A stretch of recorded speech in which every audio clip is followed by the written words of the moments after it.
Note: the following video depicts a specific configuration of the notebook. The same removal and replacement procedures apply to all configurations of the notebook. Before you begin, remove the base enclosure and battery. Removal. Disconnect the RTC battery cable from its connector on the system board. Important: make careful note of the position of the RTC battery for later replacement.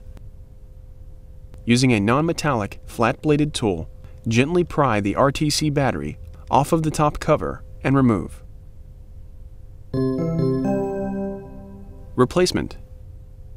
Place the RTC battery into position on the top cover. Press down on the RTC battery to adhere it into place. Connect the RTC battery cable into its connector on the system board.